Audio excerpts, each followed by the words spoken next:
in the town hall, we are too close together. Yeah, I can't really close this fella if he was a baby my wife. Okay, thank you for your opinion, Councillor Lynch. As regards the length of the meeting, please do not take this to be a challenge. If we finish sooner than was feared, I think that will be possibly to everybody's benefit. But we shall see. Councillor Isles. Not a declaration, Chairman, but I'd just like to inform you I'm recording the meeting. Thank you very much. We move on now to agenda item 3, which is the minutes of the meeting held, which was at Ullswater Community College, indeed on the 23rd of September. Are there any comments on the minutes? Well, comments is the wrong word. Does anybody wish not to accept these? I shall propose from the chair that these minutes are accepted. I'd like a seconder. Thank you, Councillor Lancaster. Here's an opportunity for any councillor who feels that the minutes are inaccurate in any way. Can I take it without a show of hands that these minutes are approved? Thank you, by nodding heads and waving arms. Thank you very much. We move on to agenda item 4, which is Chairman Notes. Right, since our last meeting, the Council has welcomed its new Chief Executive, Ian Frost, who is sitting on my left.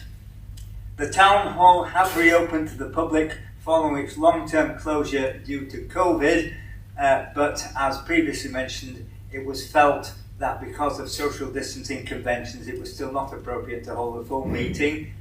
Bearing in mind we don't know how many of the public will come, not considered appropriate to hold this meeting there. Happy to Chat benches help combat loneliness in Cumbria. Benches where people can combat loneliness by sitting and having a friendly chat are being installed in towns by Living Well coaches in Cumbria. Across the country, several communities have created Happy to Chat benches as a means of tackling loneliness. Benches are fitted with a plaque that denotes it as such. The idea is that sitting on the bench acts as an open invitation to others to stop by and say hello and engage in conversation while observing social distancing conventions, of course.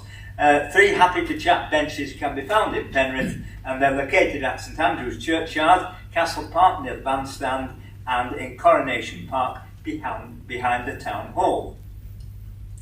Free Saturday parking offered at Eden District Council-owned car parks in the run-up to Christmas. EDC is offering shoppers free Saturday parking in all council-owned car parks. In the run-up to the festive period, the free parking will cover the 4 Saturdays before Christmas, starting this Saturday, 27th November. Owing to bank holidays, Saturday parking charges will return on Saturday, 8th January 2022. Limited time to apply, free energy efficiency boost for Eden homes. Households across Eden could benefit from free energy saving measures for their homes. The offer comes as part of the Eden Green Homes Grant Local Authority Delivery Scheme, which is administered by this council. Residents are urged to apply as soon as possible. The grant's available on a first-come, first-served basis. Approximately 25,000 households in Eden would be eligible to benefit from free energy efficiency improvements to their homes, including solar panels, air source heat pumps, and external wall insulation, in a bid to help reduce fuel poverty and help tackle the climate emergency. For more information, including eligibility, I'll read this out, but I don't suppose many people are going to write it down. Visiting, it'll be locatable, but it's www.eonEnergy.com/home-heating/green-homes-grant. Eden District Council agrees formal response to the proposed £1 billion A66 project. At a special informal meeting of EDC Council's executive recently, members approved the response to the National Highways, formerly Highways England, consultation on the A66 Northern Trans-Penrith project. Whilst the Council fully supports the need to upgrade the full route to a dual carriageway, it's also keen to ensure the project is designed and delivered in the best way to meet local needs, in particular to ensure the project maximises the benefits for local communities and businesses along the route and avoid and mitigate for any potential negative impact. And the Council's website will tell the curious more about the details of the Council's response. Council report highlights impressive performance in the face of COVID-19 challenges. A performance report at this Council has highlighted some impressive accomplishments despite the challenges of COVID-19, with no projects flagged as off track in the second quarter.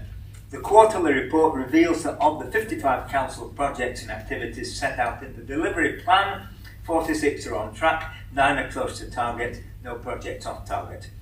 Council's workforce performed strongly despite the challenges posed by the pandemic. Sickness absence remained under target and under the national average at just 1.76%.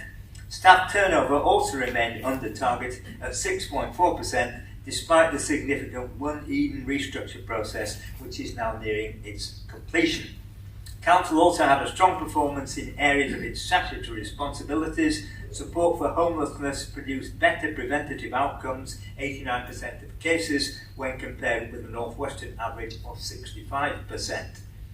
My Account is a new way for residents and businesses to manage a range of council services, contact the council and check information. It was successfully launched during the pandemic. The portal is available online 24/7 at whatever time is convenient for users. Quarterly report has shown that nearly 3,000 customers have signed up to this new digital service.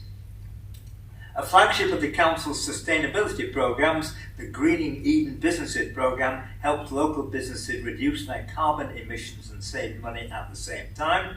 With support from partners, Cumbria Business Environment Network Partnership, 16 carbon audits were completed in quarter 2. The network will be offering practical and cost-effective advice following these audits on how to reduce emissions. And lastly, under this heading, Eden's Grant Homes Grant scheme can provide funding of up to £10,000 for a range of energy-saving measures in Eden households, such as solar panels, air source heat pumps and home insulation. In quarter 2, 14 households in Eden benefited from the scheme, with 42 measures fitted to improve energy efficiency.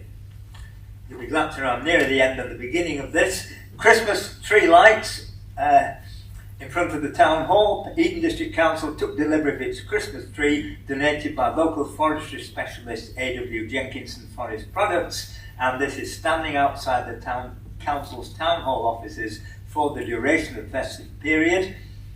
We and I would like to thank A.W. Jenkinson for donating yet another magnificent tree to help us mark the season, and thanks also go to Urbasa for helping to get the tree looking so attractive with its bright twinkling lights, which I'm sure you've seen. Appleby Conservation Plan, the last chance to have your say on it. Eden District Council is well underway in undertaking a public consultation on the draft Appleby Character Appraisal and Management Plan. The Council is preparing the plan as part of its statutory duty to preserve and enhance the Appleby Conservation Area. And I should say this actually consists in simply adding an area to what is regarded as the conservation area. It's not new beginnings. Before the amended plan is adopted as planning policy guidance, Eden District Council is inviting residents, businesses and organisations to respond to the consultation by completing a short questionnaire. Comments must be received by Sunday the 28th, and don't worry, it's not short notice. Relevant people have known about this for many weeks now. Further details about the consultation and how to respond can be found on the Council's website. Castle Park has received a Green Flag Award. It's a prestigious one too, it says here. The International Quality Mark for Parks and Green Spaces. The park in Penrith joins a list of over 2,100 parks celebrating success in the award's Silver Jubilee year. And that is actually a great achievement. It's a testament to the hard work of all the staff and volunteers who maintain Castle Park in Penrith. And no, not finally, 2 to go. The Council launches the COP26 Community Fund. Eden District Council has launched a new COP26 Community Fund. Parish councils and community groups are encouraged to get in touch to find out more. I'm sure I don't need to explain what COP26 is. The scheme looks to support projects from community groups and residents that make a positive difference to biodiversity, energy and carbon reduction. Applications for all sizes of project will be welcome, with thousands of pounds in grants available for those programmes that are seen to make the biggest difference. For more information on the grant scheme, it's a different address here. The email address is 0.carbon, all lowercase, at eden.gov.uk. Council unveils new economic development plans. Eden District Council has revealed its new economic development framework entitled Inspiring Eden. The Inspiring Eden programme will be implemented to drive economic recovery and prosperity in the district over the coming months and years. And to find out more about Inspiring Eden and have your say on the economic prospectus, visit, it's a slightly different website again, www.eden.gov.uk/E economic-prospectus. One other thing I have to mention is Chairman's Carol Service. This didn't take place last year, of course, because of COVID, but it will happen this year. The date is the 20th of December. The place is St Andrew's Church, Penrith. The time, the usual 6:30. The charities that I have chosen when I became chair will be represented. All councillors are very, very welcome indeed. If you can make it, we'll be delighted to see you. Thank you. And that concludes these announcements. I'm sorry there were so many of them. So, moving swiftly on. Questions by the public. I do believe we have two questions. The first is from Mr. Hughes. Mr. Hughes. Will these microphones work, Chairman?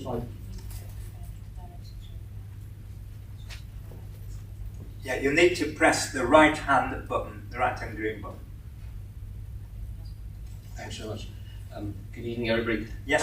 How I wish I had a happy to chat bench right at this very moment. But the question is, the chair of the Eden District Council's Scrutiny Committee was recently subject to a vote of no confidence at her own parish council, of which she is still, I understand, vice chair. She admitted to multiple breaches of the local government code of conduct. Why has Eden District Council, as far as I'm aware, not taken steps to remove Councillor Rain from her EDC office? Thank you. Councillor Greenwood, as Resources Portfolio Holder, I invite you to respond to that question.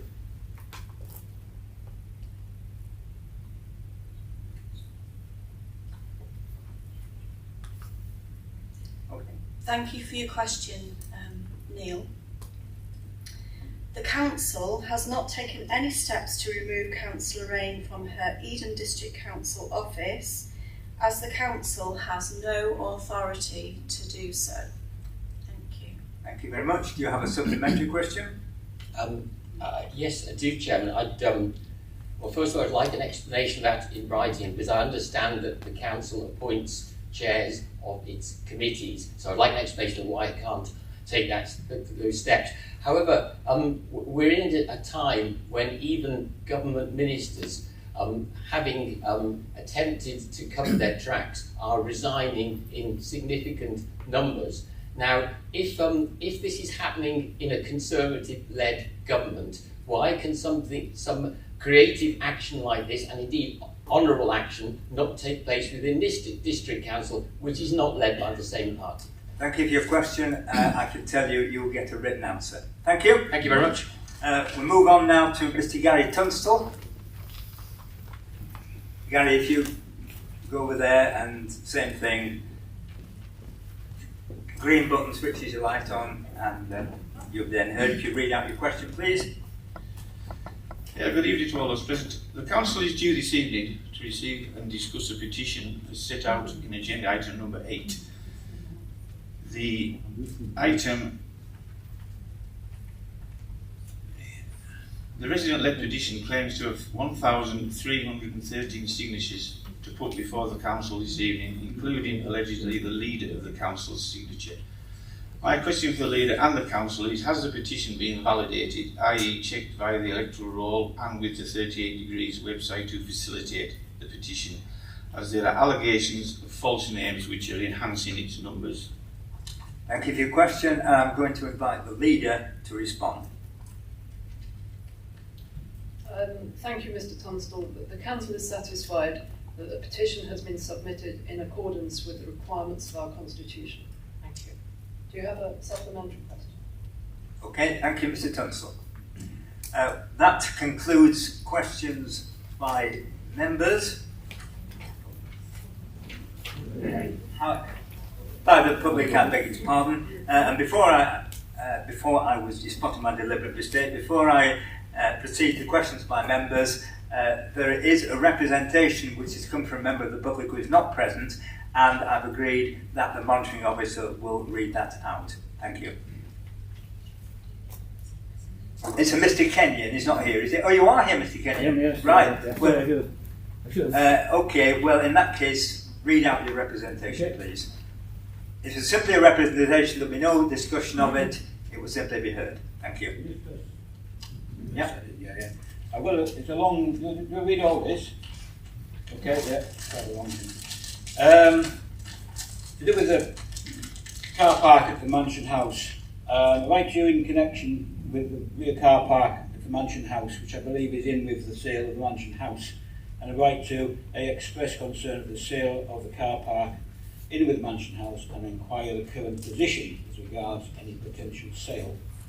The rear car park accommodates about 80 cars and is currently partly used by EDC staff. With the move, this will not be necessary for EDC staff and therefore for surplus to requirements. Though the move will displace parking facilities elsewhere, there is, however, so much potential for its use in the centre of the town, as I'll outline below. I don't know what the position is at regard to the moment and where we are with the car park. It may well be well down the line, and like Newton Rig, it's too late to do anything about it. I hope not. I feel, however, that there should be a much wider look at much potential for the 80 parking spaces, slap bang in the middle of Penrith, and if sold with the Mansion House and its further use is out of the control of the councils and the people of Penrith. Feel, however, the following points and issues should be taken into account. We have various car parks around the town. These give us special provision for resident parking, workers parking, long stay parking, general public short stay, which should be seen in the overall mix. Are the residents of Penrith happy having workers parking around the town all day, and should there be more permit parking for workers? There is likely to be more need for residents parking in the centre of the town as more properties and upstairs floors are converted into residentials. The Co-op building comes to mind.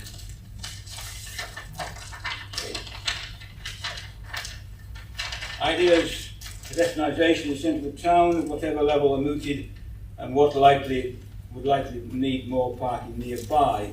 We have the town bus service, and hopefully soon this will be through the new estate at Carlton Heights, which is excellent, but the overall bus provision for the area is lacking. With that, we seem to be discouraging the use of cars with a lack of parking, that disadvantages many workers, visitors and residents. Perhaps a chicken and egg situation, but we are where we are. We need to be able to promote the town, and parking is a major issue with that. Hopefully better public transport will help in the future. There is mention of parking wide system, but where do we put it? Situated outside the town. How frequently would there be buses? When would they start and finish? Are there plenty of people to volunteer to park and ride? And what do the financials look like? I was speaking to a lady with a car parking permit at Mansion House who comes in from shop and sometimes must leave the home at 5 a.m. For her and many like her, the car will give her flexibility. Another possible use could be by mobile homes with plug-in points in central town position. The future of cars is electric, so we are told that electric cars need charging points for cars. Many homes in the town centre, as on Benson Row, and the new streets, Word Street where I live, do not have parking spaces or areas to park the car, and you have on-street parking. So having on-street off-street, off-road parking is going to be more important for charging up cars, especially overnight. I admit various other ideas have been developed at the moment to help with this. Having charging points in the rear car park would especially be useful for residents of the area. The world is changing. With COVID, there have been a lot of changes to the way we live our lives, in particular with more people working from home, which will affect the use of cars locally. Time will tell. The car park is the rear of the car park of a mansion house. However, there is a substantial area to this front which would no doubt be sold with mansion house and be used for parking. If additional parking is required by the purchaser of the mansion house, then I would suggest that either a portion of the car park, e.g. a quarter, is sold with the mansion house, leaving the rest for public use, or a number of parking permits are included with the sale. The field of the car park should be retained either as a whole or a substantial proportion at the moment to keep in public hands and control. Remember, it can always be sold in the future if felt appropriate, but once it is sold, it is gone. Thank you. Thank you, Mr. Kenyon. I'm sure councillors will consider what you said. We now move on to agenda item 6, which is questions by members. And I think the first one is from a councillor who is not present. Oh, I was taking Councillor Ryland's first, that question, when he's not present. So, Councillor Lancaster, yes, of course. Thank you.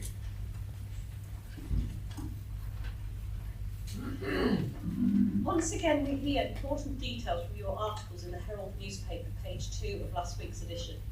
Please explain to me why you wish to reveal details of the new warden for the East Unitary Authority to the general public in the newspaper before telling members of the council you lead, first, or even giving instructing the council officers to release the details last week in the online briefing for the local government reform, an event I might add that neither yourself nor your deputy attended. Thank you. The you there is the leader to whom Councillor Ryland directed the question, and I will invite the leader to respond. Thank you, Councillor Ryland and Councillor Lancaster. So the draft structural changes order for Cumbria was received via email on the 3rd of November 2021 with an accompanying letter from the Department of Levelling Up Housing and Communities confirming the contents. This was forwarded to all councillors on the 9th of November. The letter from the Department of Levelling Up Houses and Communities confirmed that there was a 2-week deadline for any comments on the provisions of the order. An all-member briefing was arranged by the corporate leadership team on the 10th of November to allow all members to ask questions and seek further clarification on the detail contained in the order. At that briefing, a number of questions were raised, particularly regarding the number of councillors and warding arrangements contained in the draft structural changes order. A letter was sent by the interim chief executive by the deadline to DUHC, seeking further clarification on warding arrangements and outlining comments from both officers and members. An email was sent to all councillors on the 18th of November, providing a copy of that letter, together with a detailed response to questions raised at the briefing on the 10th. The email also included detailed provisional warding arrangements, although it was made clear that these were different from that contained within the draft structural changes order. The interim chief executive's letter to the department sought clarity on this issue. So I can confirm that none of this information was made available to the press and media. In accordance with the instructions from the department, the draft structural changes order was only made available to councillors, and the briefing by the corporate leadership team was for councillors only. Any press articles have not been initiated by this executive. Any comment in the press and media from Eden District Council is in response to media interest raised via other sources. This executive is committed to keeping all members appraised of current developments, but we are unable to control media interest generated from other sources. The corporate leadership team were aware that both Councillor Robinson and myself were unavailable at the time of the member briefing. The briefing was for officers to relay factual information to members. The Department of Levelling Up Housing and Communities is the decision maker, not the leader or the deputy leader. So we had nothing to add to the officers' briefing. Thank you very much. Is there a follow-up? There is none. Thank you. So we move now on to Councillor Margaret Clarke, who is present. Would you like to put your question, Councillor Clarke? Thank you, Chairman. As a member of this council, I have received numerous complaints regarding the dilapidated state of Castle Park in recent times, in spite of its awarding of green flag status. In light of the recent large grant to Penrith Football Club and further additional monetary aid from this and Penrith Town Councils towards the renovation of the tennis courts and facilities, what funds are being set aside and management plan implemented by this council to address the perceived failing standards of Castle Park? Thank you very much. Councillor Sharp. As the portfolio holder, I invite you to respond. Thank you, Councillor Clarke, for your question. There is a schedule of maintenance and improvements identified in the Castle Park Management Plan 2021 to 2025 that are being actioned using existing budget allocations. This management plan is very important in maintaining our green flag status. Not all actions and costs in the report agreed by Executive on the 23rd of November about Castle Park relates to the tennis club, as is suggested in the question. Rather, other improvements to the park that will benefit wider users. These include new lighting along the path between the entrance opposite the station to Castle Drive, repairing paths and steps, repairing damaged drainage, removing the dilapidated kiosk and replacing it with an extension to the bower, and improving disabled access. Thank you very much, Councillor Sharp. Councillor Clarke, do you have a supplementary? Supplementary, Chairman. Yeah. I visited Castle Park just this afternoon. Could you explain how the Grade 2, I think it's a Grade 2, kiosk can be described as dilapidated and beyond economic repair, when the moat footbridge supports appeared rotten and therefore could present a danger to members of the public? I think it's probably appropriate for a written answer, but unless Councillor Sharp wishes to respond now. So I think a written answer is the best response to that, so that your question can be given proper consideration. And Councillor Clarke, you have a third question, which I think is to the leader. So I invite you, Councillor Clarke, to put question 3. Yeah. Will Eden District Council's leader, will Eden District Council's leader's recent visit to the COP26 Climate Crisis Conference in Glasgow assist the Executive to reconsider its decision to fell the carbon-retentive Weymouth pine presently standing proudly in the grounds of the Raider House, thus fully and further endorsing its full alignment and commitment to Eden District Council's zero carbon policy? Leader, would you respond, please? Yeah, thank you, Councillor Clarke. So it is unfortunate, but it is necessary to remove the Weymouth pine to allow the refurbishment of Vereda House.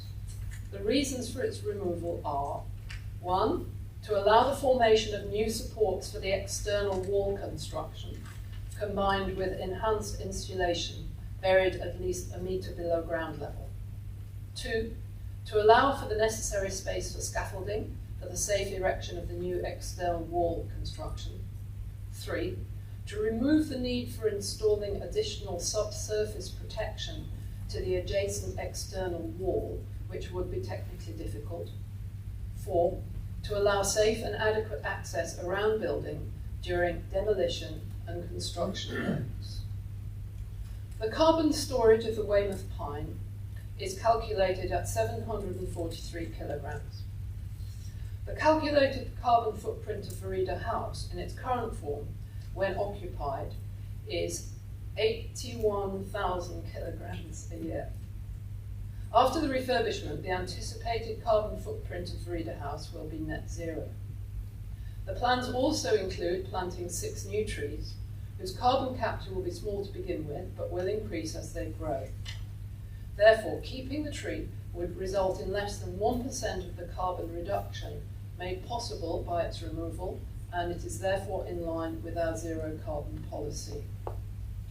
From a biodiversity point of view, the tree is native to North America, where it is a useful tree for many species, including grey squirrels. Felling the pine, although of course regrettable, will not be a great loss to local biodiversity. Trees native to the UK are more beneficial to a range of organisms and so can contribute both as individual specimens and as part of a nature network. Planting new native trees will be more beneficial to insects, which support our declining bird population, and may, we hope, extend the range of our own endangered native mammals. Thank you. Thank you. Do you have a follow-up, Councillor Clarke? I do, Chairman. If the Weymouth pine must be felled to enable refurbishment of the Reader House exterior to proceed, has due thought been given to the disposal of its mortal remains? Will they be converted into a means to alleviate seasonal fuel poverty amongst the poor of the parish, some of whom would doubtless be eternally grateful for the offer, or used ecologically elsewhere? Thank you for your suggestion, Councillor Clarke. I think with acknowledgements to Weymouth, could have been easier. 907 to 935. Thank you, Councillor Clarke. I think it's I don't think they would be eternally grateful for it as firewood. So I think perhaps we could consider some sort of memorial. We could perhaps have a Margaret Clarke bower to be alongside the town hall. Thank you very much. Well, we'll bear that offer in mind, Councillor Dew. But right now, I think we perhaps need to move on, and that concludes questions by members.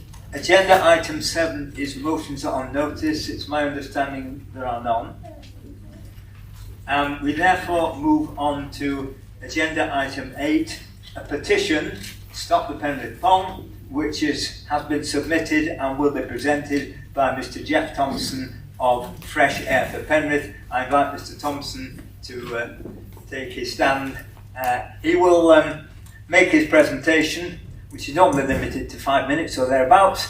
The Constitution then allows for 15 minutes of discussion if councillors wish to participate in that. There is no debate and no vote. Thank you. Thank you. Can you hear me?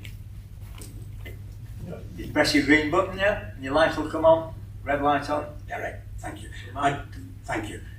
I would like it recorded, first of all, that neither the chairman or vice chairman of planning are here this evening, as this petition is about a planning matter. I think it quite poor that they're not here.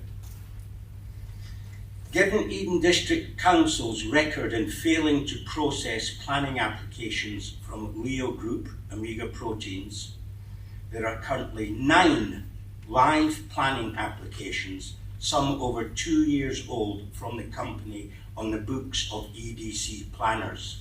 It is important EDC explains how it enforces approvals that have already been granted.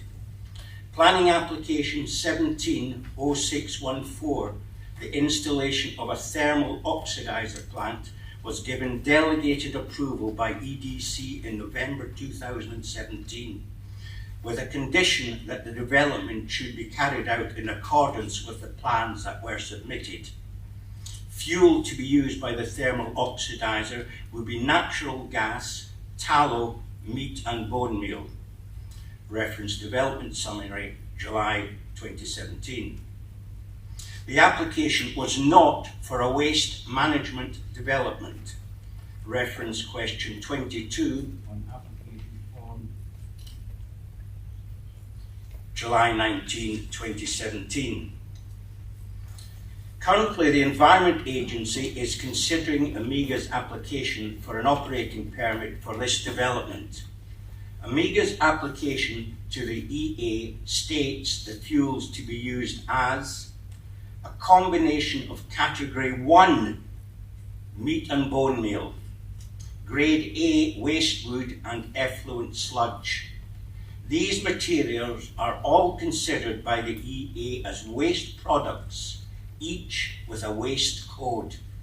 These are not the fuel materials Amiga stated in its planning application to EDC. As there is no Category 1 MBM or Grade A waste wood on Amiga's Penrith site, the materials would have to be transported in by road, creating a huge carbon footprint. Incinerating waste itself creates huge CO2 emissions. There's a big difference between what Leo Group, Amiga Protein, submitted to the EA against what they were given permission to do by Eden Council. Build a thermal oxidizer, not run a waste burning incinerator on the edge of Penrith. I, residents, electors, council taxpayers of Penrith, particularly Penrith West Ward, have been raising the issue of Amiga and its planning applications for months, if not years. Through this 1,113 signature verified petition, we expect, rather we demand, Eden Council stops planning approvals for the Amiga site and enforces planning rules, laws and conditions.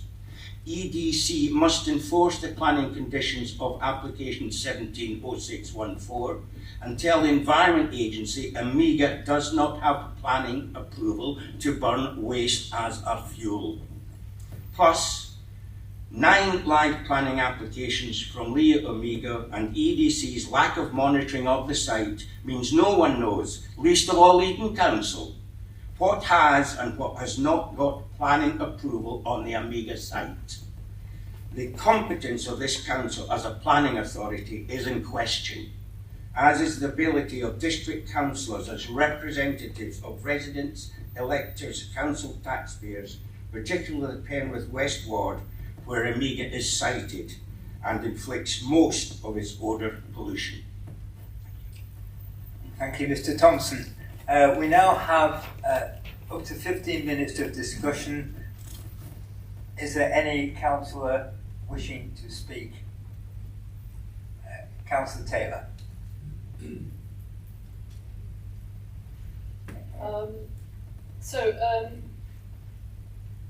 Mr. Thompson, thank you very much for bringing the petition forward. We recognise the tireless lobbying efforts of Mr. Thompson in respect of this issue and acknowledge his desire for Penrith to be as good and welcoming a place as it possibly can be for residents and visitors alike.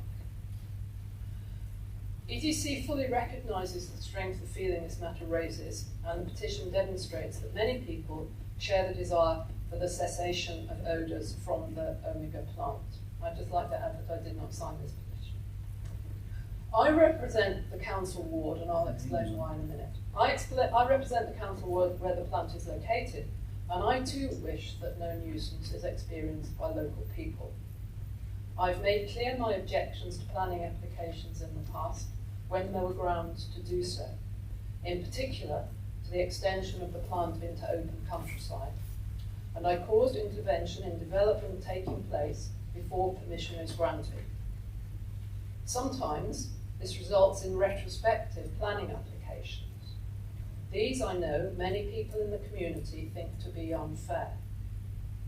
I agree that not making planning applications in good time is unneighbourly, and I have made representations to the company to that effect. So what can we do as a council? So as you know, one of the things we do is administer part of the planning system that relates to the Eden area. Our planning service receives applications for development and processes these in line with all relevant legislation and policies. These applications can then be approved with conditions, or refused. we ensure openness by detailing on our website the applications we receive, and we provide the means for people to comment and object. Applications decided by officers under delegated powers are subject to the same evaluation process and consultation as those made by elected members sitting on the planning committee. But what we cannot do is act unlawfully. Our powers and authorities are not limited. There are things we cannot do, even if we might share a desire for a particular course of action to be taken. The petition asks Eden District Council to, and I quote, stop approving planning applications from Omega Proteins. The law requires us to judge each planning application that falls within our remit against relevant planning legislation and policies. For us to refuse a planning application, there must be material planning grounds to do so, and this must be judged on a case-by-case basis. Put plainly, this petition is asking us to act outside of the law and beyond the powers that we have. This is not something we can agree to, nor could any other council up and down the country. So how we propose to go forward in consideration of planning applications from Omega Proteins. We recognise the frustration that many people share about planning law and policies that are set at a national level. As a district council, our planning team will remain diligent in their work, operating within the legislative framework. New planning applications are published on the Eden District Council website and in the Herald. As ward members, Councillor Bergen and I undertake to monitor new applications and communicate with the company to keep track of developments on the ground.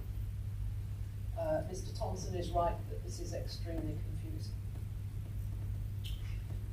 And last but not least, the Environment Agency is the regulatory authority, and only they can take action against odour incidents, which are a potential breach of the operating permit that Omega has.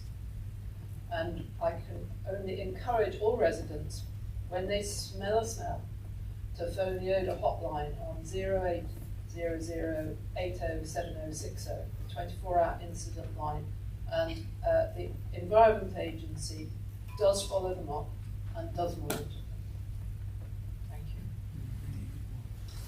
Thank you very much, Councillor Taylor. Is there any other councillor wishing to speak to this? Yes, Councillor Sory Cooks. Yes, Chairman, I have had the misfortune to actually smell the pond, and my sympathies go out to the people in Penrith. Year after year, decade after decade, they've managed to stick it, and despite all the action promised by our council, nothing has happened practically to alleviate their stress and frightful conditions. Like the minimum we could have done is to stop all their rates.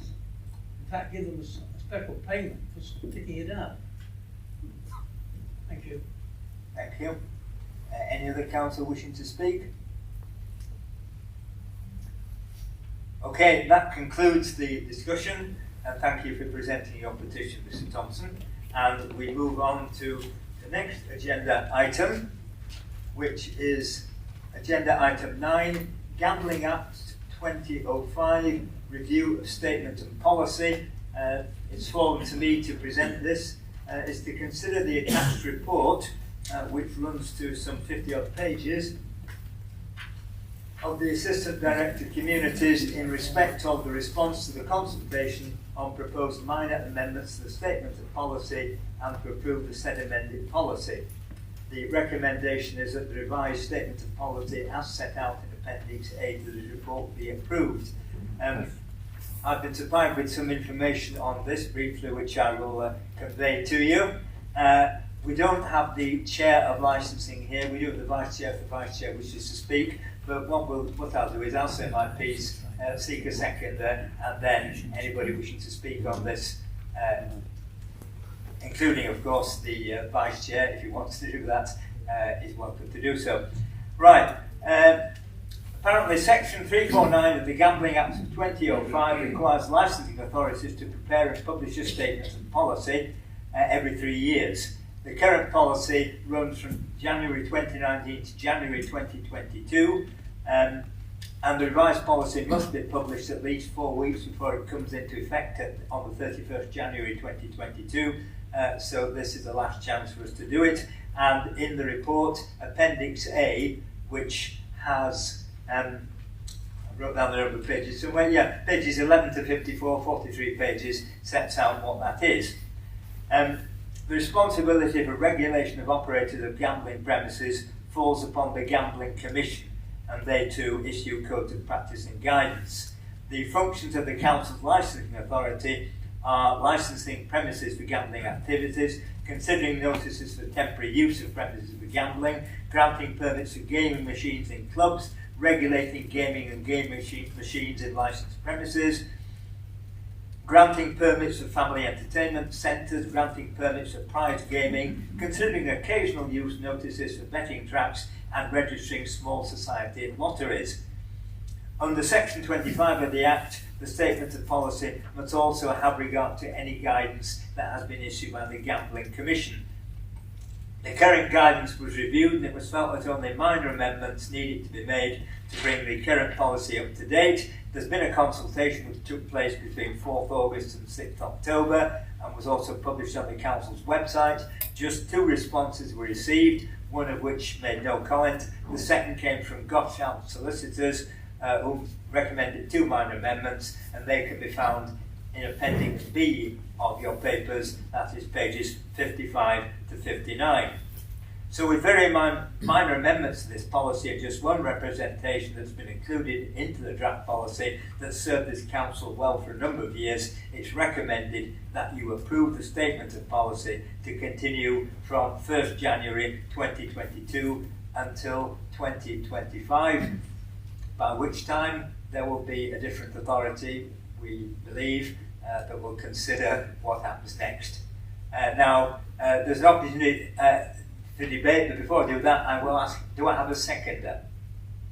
Councillor Tonkin is a seconder. Now, there's an opportunity to speak on this, debate on this, if anybody wishes to do so. Councillor Dew.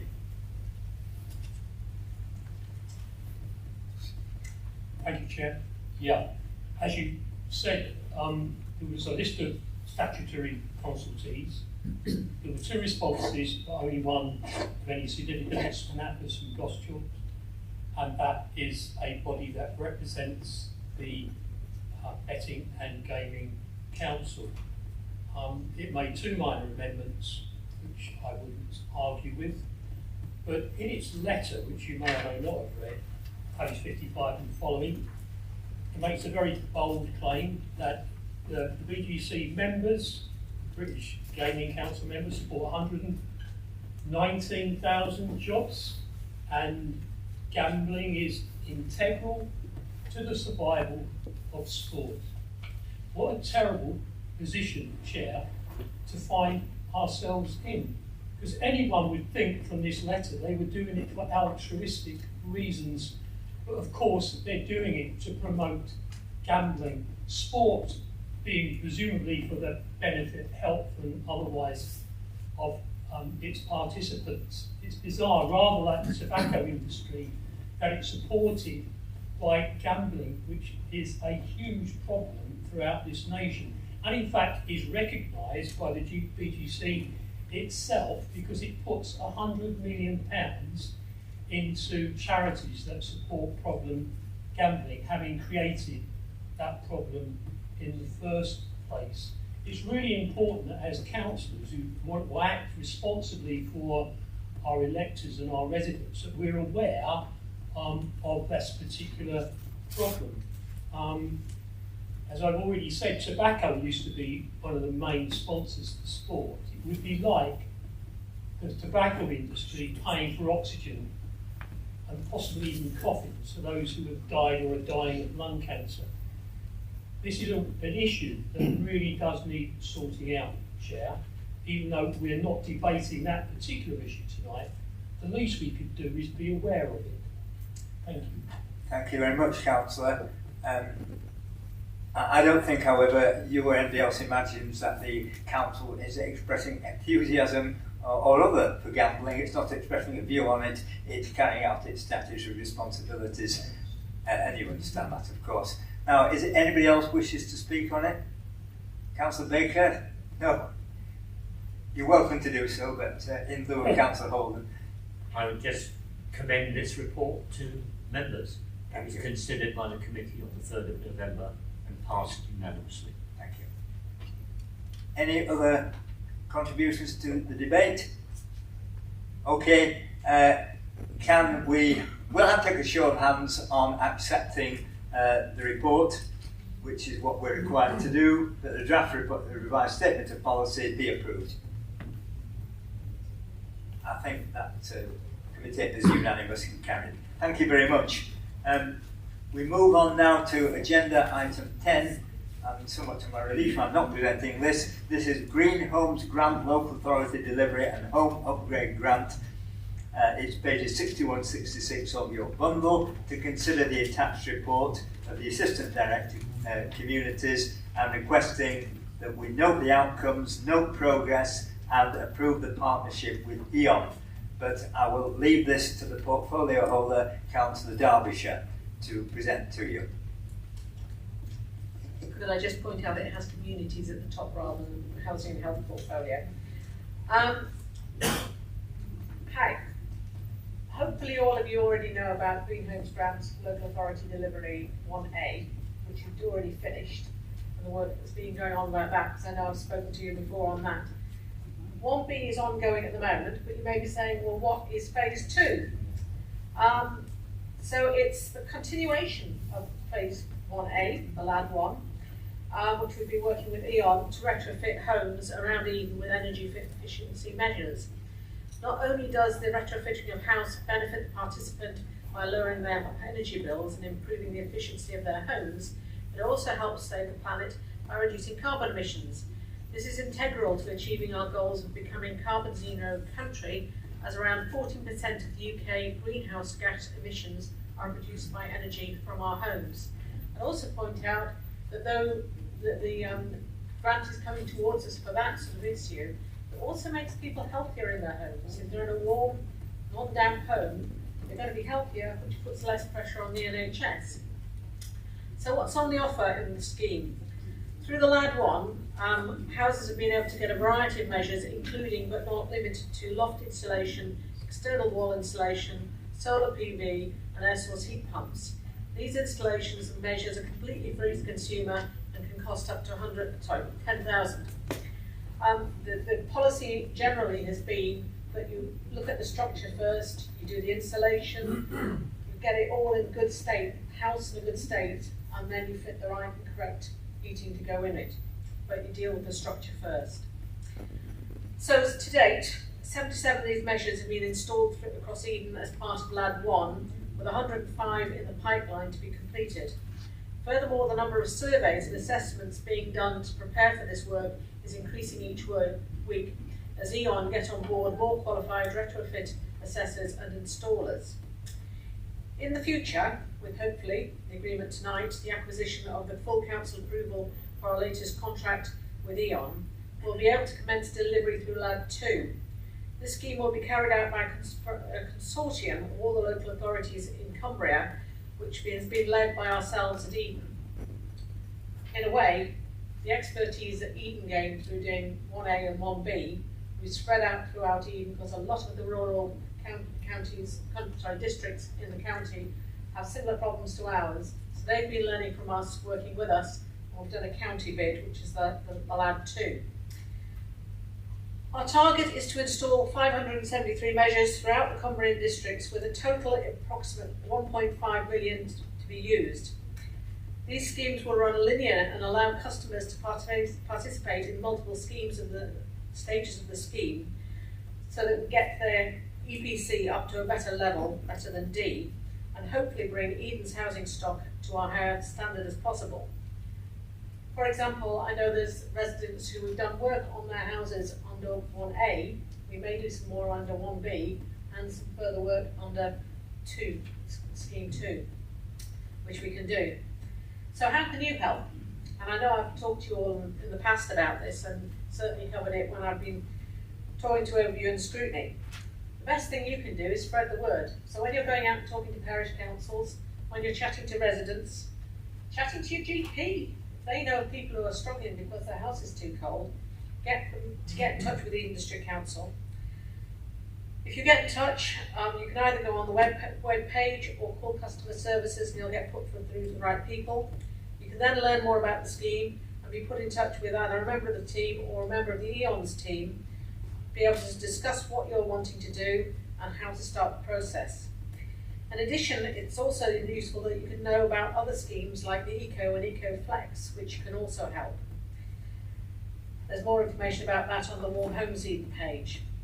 We're setting up a home improvement agency, Better Homes Eden, which in a way will be looking at this, Green Homes grants, but also disabled facility grants, and looking at all the things that we're needing to do to help people stay in their own homes, be healthy, reduce fuel poverty, and reduce their carbon emissions. So it's a big thanks to all the team, the housing team. It's been a changing people. We've just been taking some more people on the team to be able to take forward the scheme as it grows. They've been working to very tight timescales which the government imposed, and during COVID-19, which has made it even more challenging. And I'm really glad that it's been so successful. We're now waiting to hear about the LAD 3 and HUG, which is the Homes Upgrade Grant. And we're hopeful that we might get that. That's being led by Carlisle District, because it was felt it was better for Carlisle to lead on it, since Eden already put in 3 bids, been successful in all of them, but we felt it was better that Carlisle led on that one, and that will bring even more money into the county and into Eden to help us upgrade these houses for people.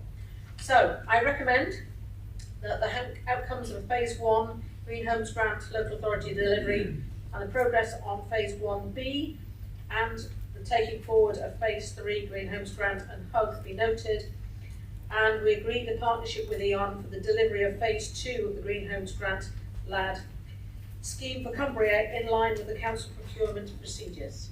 Any questions? Well, okay, do we have a question on the motion? Yeah. Or are you offering to second it? Yeah. No, well, no, it was a question really. It was, okay. Yeah. Right. Let's just set things in order. Put your question first, and then we'll look for the seconder. Yeah. Okay. Oh, sorry. I'm told that I should get you to. Do you want to second it, Darryl? Yeah, I will. Yeah. Thank you. So, Councillor Smith, you've been volunteered, and you want volunteered to second it, and you know, have a question to put to Councillor Derbyshire. Yeah. It's just a question. It's just a question really about the figures that you use for reporting. The scheme itself is designed to help with fuel poverty and reduce carbon. The majority of the figures you give us in terms of reporting are the numbers of people that have been doing this. It would just be useful if you could add some of those other bits that relate to the reduction of fuel poverty and carbon. So how much is the average reduction in household energy costs? Things like that. Thank you for asking. If you look on page, I wasn't going to put it so impolite. No, it's okay. But if you look on page 62 at the bottom, you'll see the results that have been calculated, which is for the Phase 1A. I don't know whether that includes Phase 1B, because Phase 1B is still ongoing. But that's the estimated saving in money, but also the non-traded carbon store. Yeah, so those are great because they're aggregate figures, but it would be nice to know what that means in terms of the average household. That's I think it varies a lot from what I've heard. You can have the Trouble is, a lot of the some properties, maybe a terrace house in Penrith, fairly small with small surface area, isn't costing us that much to do, and maybe not producing that much carbon, but still needing the work. Or else you're dealing with a property out in, say, Alston, a very exposed area with, you know, a longhouse derivative with lots of walls and lots of work needing doing. So it's very variable. But I'd be very happy to bring a more comprehensive scheme response to you. I would like actually to have another session with overview and scrutiny, because I enjoy being able to come give more information and give replies. But I'll get a further report because we're getting with 1A and 1B. We're getting, well, 1A is finished, 1B is coming to an end, and we'll have further information. There's been lots of learning as well ongoing with it, because there's an issue because a lot of the funding from the government more fits an urban property in the middle of Manchester, a classic terrace house, doesn't fit our rural properties. Yeah. Thank you very much. Any further contributions from your Councillor Derbyshire will be after we've heard all questions and debating points that councillors wish to make when you sum up. So I have 3 councillors at the moment indicating they would like to speak, taking them in order as I saw them: Councillor Dew, Councillor Ross, Councillor Martin. If there are any others, of course, you can show. Councillor Dew. Thank you, Chair. Yeah, I mean, in 3.3.5, you mentioned the fact that because of the time constraints, you weren't able to competitively tender for phase 2. Did you competitively tender for phases 1A and 1B, and did Dion come out better than any other tenders? That's the first question. I understand that time constraints now, but presumably they didn't exist at the beginning of this, because it's really important that we get value for money. And my second question is, you just touched on it in passing about evaluating the scheme on 1A and presumably as it goes on 1B. There's a lot of debate about the actual efficiency and certainly in providing heat of air source heat pumps. I'd be really interested to know what feedback you've received before we march resolutely on into phase 2. Have you had feedback in actual fact, or is that something you're simply talking about? And what was that feedback in relation to air source and other source heat pumps? Thank you. Not now. We'll take the answers to any questions put to you when the debate's concluded. Okay? Councillor Ross. Thank you. This is clearly a very, very important area of work to address the massive carbon emissions that are associated with housing stock. So from that respect, I very much endorse this report in this whole project area. My question, though, is relating to the analysis of phase 1A, I think, and 1B so far. I see on page 62 that the number of properties or households that were identified as being eligible for these improvements and grants was 217, but the cumulative number of households agreeing to the installation was only 39, and it appears from the figures that the full value of the grant hasn't been spent. So I'm interested to know whether there's been any analysis of what is the limiting factor in that, and how we can improve that performance of those figures such that we get best value and best use of the grants.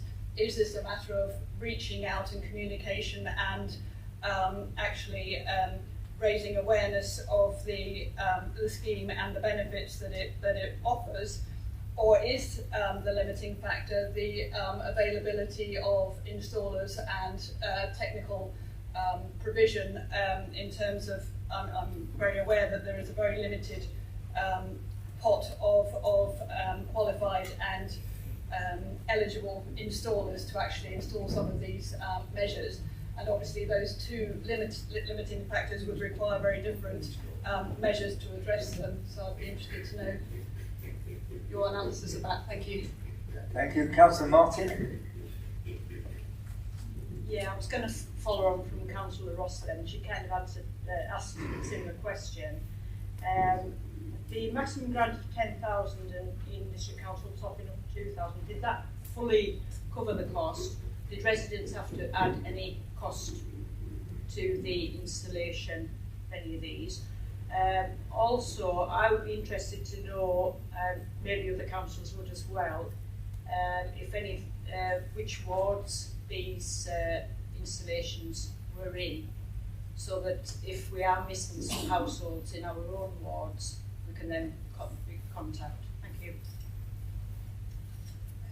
Any other councillors with points that they would like to raise? Councillor Lancaster. I'd like to ask a question following on from what Councillor Martin said. What if Councillor Derbyshire could reiterate, and I know we've read it before, but it's not in this report, the criteria for householders to actually apply for these grants, what they need to be, what situation they need to be in. Thank you. Thank you very much. A lot of things you've been asked to explain there, Councillor Derbyshire. Okay. Any further? Councillor Lynch. Can you tell me what the current availability is of heat pumps in the English speaking? Thank you.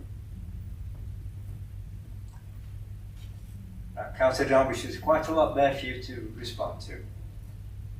I hope I've scribbled them around correctly and I've able to read my own writing.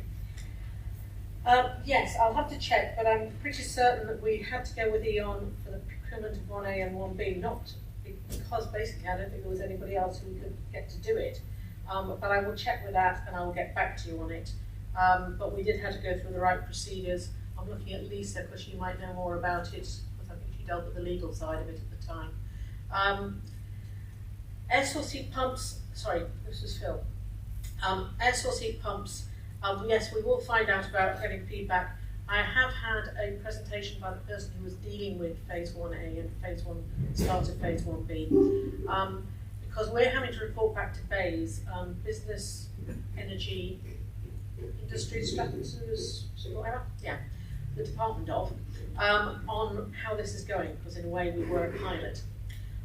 So she had came up with a lot of facts, a lot of which is relevant to the other questions, to do with the analysis of how we were doing, what were the holdbacks, what were the barriers. But I will get some more information on that and get that to you. From Ali, again, it's cell analysis, which is what we've been doing for BEIS, and once we've got that report, I will get that to you as well, because it is that thing of looking at it, what worked, what didn't work. And it partly was that thing of COVID being on, some people being reluctant to have people coming into the house, especially, it would be great if we had lots of local contractors trained up, but this is one of the issues, the availability of installers. Using E.ON, they've got a lot of people on their books who have got the training and the skills, but the trouble is they may be coming in from outside the county, which also caused us some issues of, certainly earlier on in COVID, people being unhappy with having people travelling in to come and see them when they've been self-isolating from anything. We did target certain wards, so this is relevant to Elaine. If you remember, we did talk to yourselves as a thing to say we are looking at certain wards because this is where we know we've got high levels of fuel poverty, and also we were looking at some places where it was good to work in those at that time before it got to winter, because it was the issue of the timescales of getting the work done. Certain places would not be easy to work on, way up on the fell side or in Alston when you're in the dead of winter. So we were looking at targeting certain wards due to fuel poverty, places we knew there were a lot of issues to do with houses in poor condition. But a lot of it was the availability of installers, but also the short timetable that the government expected us to work to. We're still waiting to catch up on phase 1A, and we're hoping with the approval tonight to get on with phase 2, but we're constantly having to catch up. So yeah, the cost of installing in any household, again, I'll have to check on that. But I got the impression a lot of people who we are working with are on low incomes and are eligible. It is a more complication of some people wanting a lot of things done, but we can't go over the limit for certain phases, but we might be able to do the work in the next phase. And it's trying to satisfy people that we can do things gradually over time on the different installations. I can't remember which wards you were asking, but again, I will get back to you on that. And I will check again whether any households had to pay. The criteria, and I've got this written down, below £30,000 income, rather than wages, income, an EPC, Environmental Performance Certificate, below E, F or G, we will do some Ds if there are certain situations. And as I say, we look at fabric first, things like cavity wall insulation, external wall insulation, general draft proofing, installation of the roof, things like that, before we look at renewables for the heat source. And we do look at it on a case-by-case basis. There are weekly meetings with E.ON to look through what's being agreed and what's being taken forward and what assessment's being done. And as I say, we're looking at it as wider, working with things like DFGs, disabled facility grants and things like that, and other work that may be needed to help people stay in their homes for longer. And I will have to check for John on the availability of heat pumps. I haven't heard that there's a shortage, but there may be. Are you meaning air source heat pumps or ground heat pumps, John? Air source heat pumps. I've heard it said that we can't get hold of any Right. I will check for you. for the foreseeable future. Thank you for your questions. And can I propose that we take it forward? Right, thank you very much. We'll now proceed to a vote on this. We have the proposal, it's in front of you. The three parts of the proposal. It's been proposed and seconded, so can I have a show of hands please, those in favour? I think that is unanimous, thank you very much. We move on therefore to agenda item 11, report of the Independent Remuneration Panel report on the scheme for members' allowance, and I'm going to ask the Resources Portfolio holder, Councillor Greenwood, to present this. Thank you, Chair.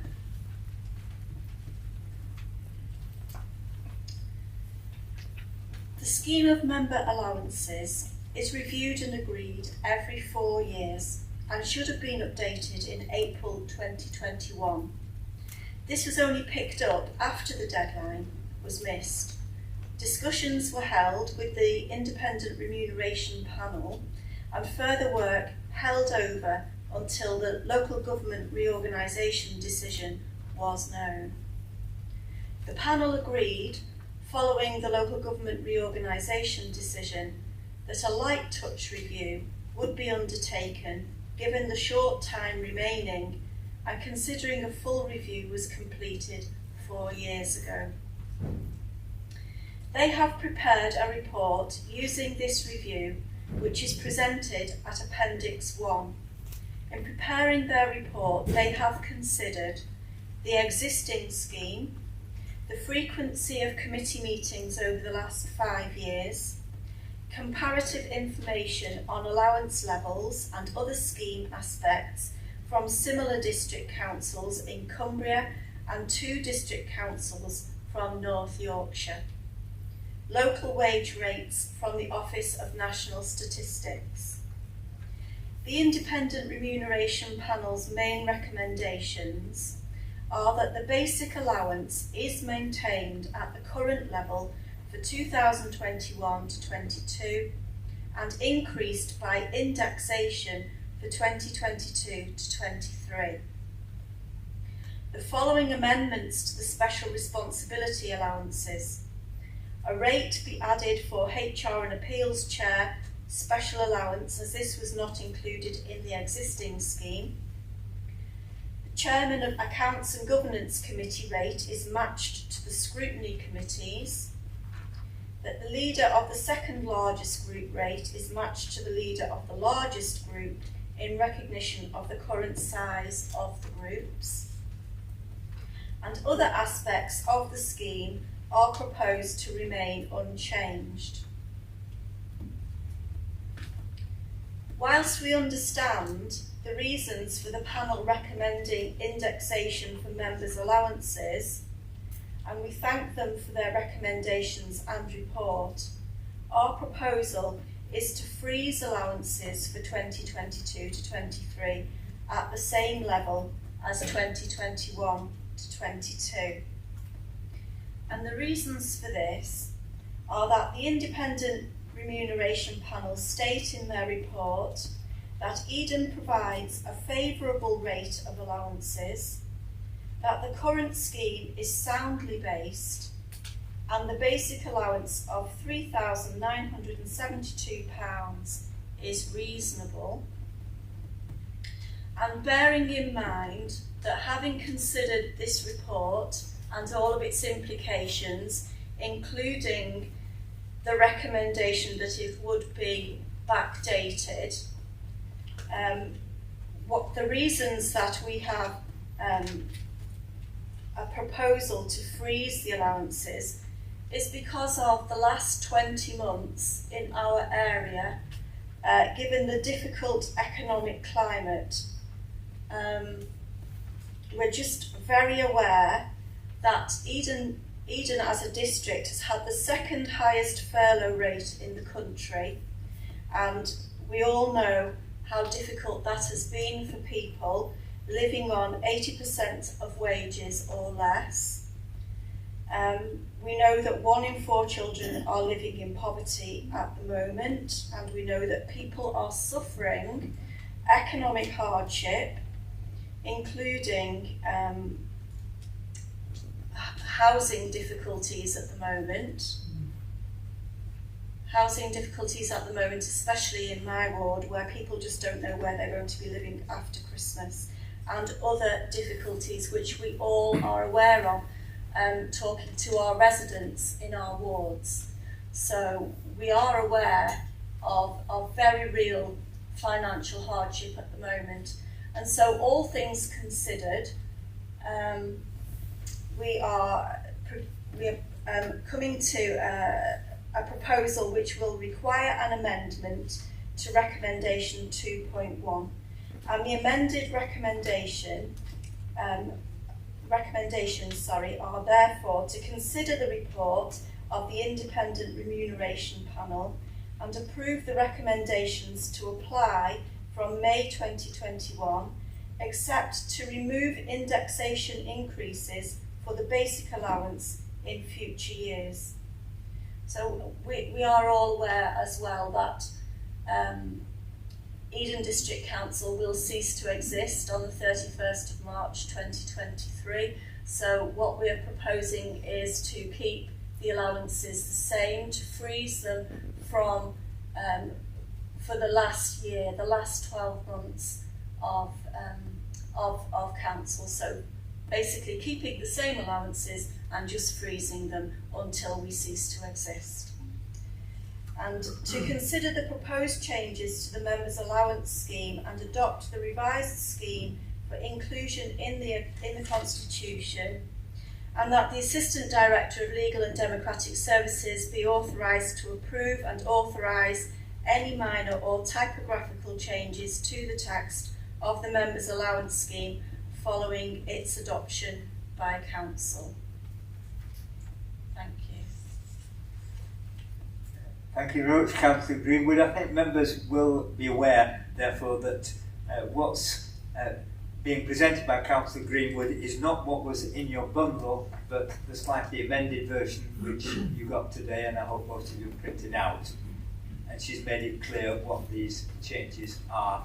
I should ask for any questions on the details of the report before seeking a seconder, if there are any.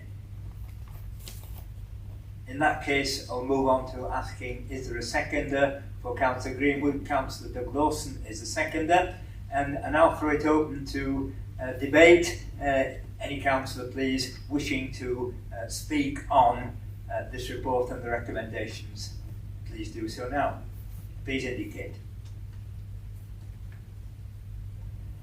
I see none, so we move, I think, immediately then to the acceptance of the motion as put forward by Councillor Greenwood, which, to be clear, is the amended report that you all have. Those in favour? I think that's unanimous, carried unanimously. Thank you very much. And we now move on to agenda item 12, except it's actually agenda item 14. The reasons for this, so as not to be mysterious, it falls to me to present these. The reason is that if we accept agenda item 15, that would in a sense negated agenda item 12, because we then have voted for a committee for a chair which didn't exist in that form. So it seems sensible to deal with the Code of Conduct and the Constitution first. So agenda item 14, 15, then going back to 12 and 13. Okay, falls to me to do all of these. Agenda item 14, now 12, is the Eden District Council Code of Conduct. There is a report there. It's little altered, to be honest, from what you are familiar with, and I don't think there's anything too much needs to be said about it. You have the Code of Conduct. I would imagine that most councillors recognise and assent to things that are required of them as councillors. So I don't propose to take you all through it. This was considered by the Accounts and Governance Committee last week, and there was an opportunity then for members to discuss it. They approved it without dissent. But if there are any questions, I will endeavour to answer them. That being so, can I ask for a seconder, please, to the adoption of the Code of Conduct? So Councillor Lancaster's hand first. Thank you very much. There's an opportunity to comment on this, or if councillors wish to do so. In that case, we will go straight to a vote. Will you please show if you are content that the Code of Conduct be adopted? It's a local government association's Code of Conduct, of course, and it's be included in the Constitution. Thank you very much. I think that is unanimous. So we move on to agenda item 15, which is now 13, which is the Constitution. Well, you've got 270 pages of that, so it'll give you plenty to read. Just to explain briefly, and I'm speaking to this not only as chair of this council, but also, it happens, the chair of the working party that spent many happy hours going through it. It was felt that the existing constitution that Eden had been amended piecemeal for many years with bolt-ons, and on examination it was realised there was a certain amount of ambiguity in it, repetition, and occasionally contradiction. So it needed an overhaul. With that in mind, the Accounts and Governance Committee appointed a 3-person working group. We were led by the monitoring officer and assisted by a consultant in order to, and we looked at other constitutions, and sometimes found that they were even more long-winded and repetitious than ours were, but we looked outside our own constitution to see in what ways it might be improved. The committee, the working group, should say, consisted initially of myself and Councillor David Ryland and the late Rob Orchard. Of course, sadly, we lost Rob, and Gordon Nicholson took his place, so I will thank them in their absence for the hard work they put in. We had many sessions working through it, and what you've got is the conclusion. The eagle-eyed will have spotted that there are 1 or 2 typos in it, and the contents list needs proper page numbering. So that work is yet to be done. The monitoring officer has undertaken to do that. So the proposal is that the council adopts the revised constitution with the proviso that the Assistant Director, Legal and Democratic Services, approves and authorises minor typographical changes to the text once council has adopted it. Okay? Right. It's been pointed out to me, and I should have known this, that there are a couple of details which you may have received. They don't alter anything. It's simply that in the case of the overview and the 2 scrutiny committees, overview and scrutiny, and finance scrutiny, by an oversight, it had not added that, as with other committees, groups may appoint reserve members. And further, that these reserves, along with members of said committees, are required to undertake a programme of training as considered appropriate by the monitoring officer. So that those details are not in the draft that you've got, but they are in this addendum, which I think you've all received. So with that added, have I missed anything else? No, thank you. With that added, do I have a seconder? Councillor Isles has seconded that. It's an opportunity to speak. Yes, Councillor Lawson. Thank you, Chair. Could I just add to the list of people that you thanked, just to pay tribute to the postal workers that had to deliver the blessed thing. It's absolutely huge. Mine actually burst out of its envelope when it arrived.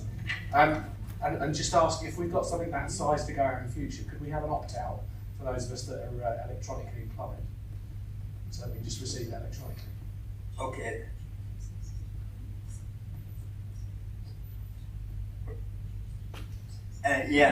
Democratic Services do inquire from time to time, but anybody who wants to make that point, if you email Democratic Services, admin, and tell them that you don't want to receive paper copies in the interests of saving trees, then please do so. But I don't think councillors should feel guilty if they prefer to have the paper copy to refer to.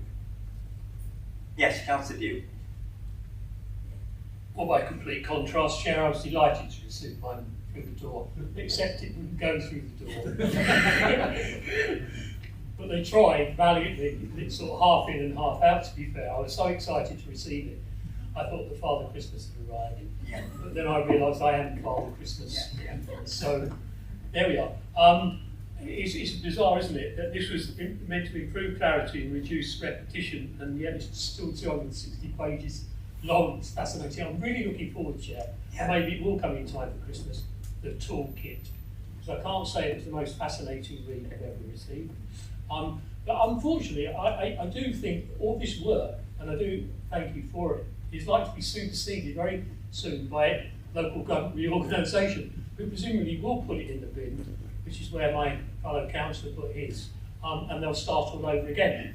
But I hope they'll consult you in the meantime. Thank you very much, Chair. I do think that the new authorities would be insane if they started to write a constitution from page one and you keep them occupied for many hours. Yeah, I mean, you work from existing documents and you may amend them as you think appropriate. But you're right, we don't know what the new authority will choose to do about its constitution. It will have obviously 3 slightly varying models, not to mention the county council ones as well. But it'll have 4 models to play with. There's lots of exciting times ahead. This document is shorter than what we had before. Councillor Taylor. Yes. Thank you, and I'd like to add my thanks to Mrs. Tremble, this has been, I hope not keeping her awake at night, along with all the other things that keep her awake at night for many months. And I'd just like to add, I don't know if it sounds vain, but you will notice, in fact you may have noticed, that it was snuck into something we'd already voted on, that we are now going to be known as the Cabinet. So I think that, as I understand it, it is, as it were, more normal practice. And perhaps Mrs. Tremble can clarify what I'm about to say, which may be a bit fuzzy. But so the executive is a function, and sort of having us as the executive as well as people may be occasionally a little bit confusing. Is it the function or is it the people? So having us as the cabinet will, I hope, sort of address that particular. But I'm not quite sure if it was just normal practice which made it seem to be that the change was due. Normal practice? We'd like to just say something. Come on. Please. Thank you. It is, and it was advised by our consultants who helped us draft the Constitution, and it's supposed to enable sort of clarity in terms of the names. Obviously, we operate a cabinet model and making the distinction between the executive functions.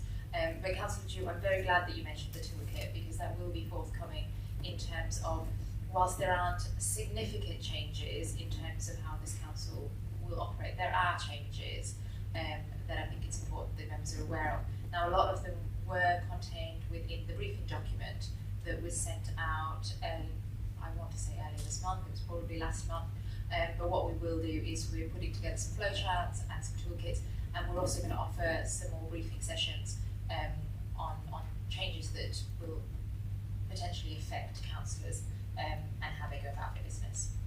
Could you wrap in Christmas paper? So I have plenty of Christmas paper. Okay, thank you very much. If any other councillors wish to speak, an opportunity to do so. I think probably post office reminiscences we've had enough of those. I've got one I could, but I'm not going to. So, okay. Any further remarks on the draft constitution?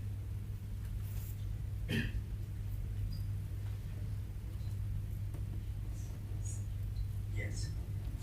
We are, to be clear, we are voting on the recommended constitution subject to the addition of this document which you've seen, which specifies that there can be reserves to the scrutiny committees and that reserves must be trained. Okay? That having been said, all in favour? That's commendably unanimous again. Thank you very much. That leads us therefore on to what is now agenda item 14 but was it agenda item 12, and this will have to change its name because now you've adopted the new constitution. There's no such thing as a budget planning committee. It still exists, but it's got a different name, and the rules relating to it are slightly different. It's now the Finance Scrutiny Committee, to which a chair needs to be elected. The chair of the former Budget Planning Committee, Councillor Gordon Nicholson, has resigned from that post, though not, I understand, from the committee, but resigned from chairing it, if I'm correct. Now, because the Finance Scrutiny Committee is now recognised as a scrutiny committee, and because of another amendment which made us get your notice in the new constitution, not only are members who are in the same group as the leader not eligible to chair, but members who are in the same group as a deputy leader are ineligible to chair. So that reduces the number of members of the Finance Scrutiny Committee, understanding its present membership continues, who are actually eligible to take the chair. So with that proviso in mind, I ask for nominations.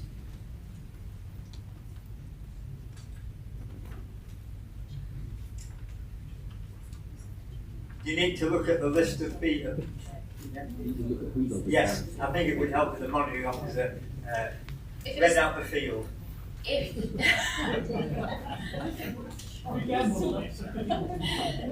it assists members, current members of what is now the Finance Scrutiny Committee, who are eligible to be chair of this committee, are Councillors Dew, Martin, Wicks and Ryland.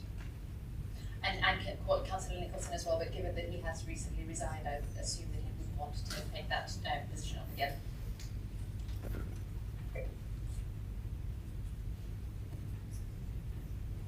Councillor Baker. Thank you, Chair. If he's willing, I'd like to nominate Councillor Dew. Councillor Dew? I'd love to say yes, but I wouldn't be able to do it with all my other responsibilities I have, I'm afraid.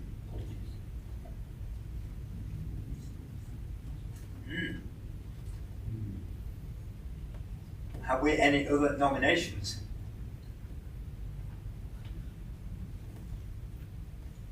This creates a problem which we may not be able to resolve tonight, but we've got to resolve it pretty soon because this committee cannot function without a chair. I could give it some thought, Chair, in discussion, if that would help. I wasn't expecting this anyway. I thought it would already be sewn up, to be fair. Yeah, right. But you understand this is a condition of the new constitution, which certainly two of the three members of the working party were working group very keen on, and that's what happened. Just one moment.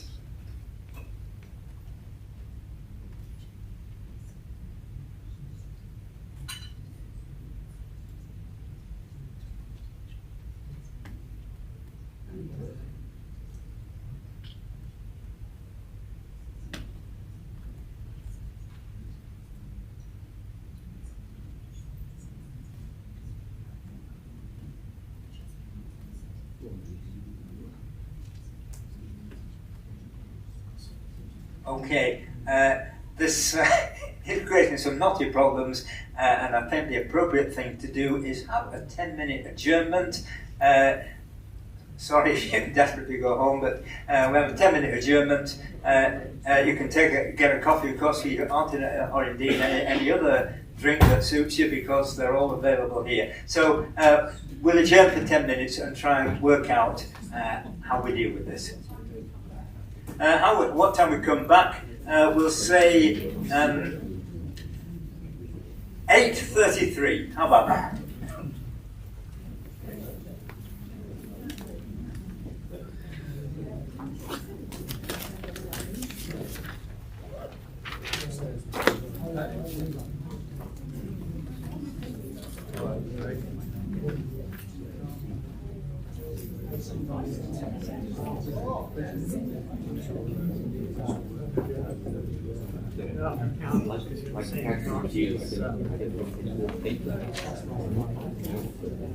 Right, I think I'll order it.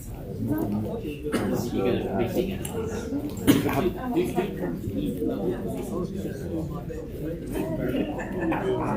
have to go to NFU meetings, so I think I'm sick bringing it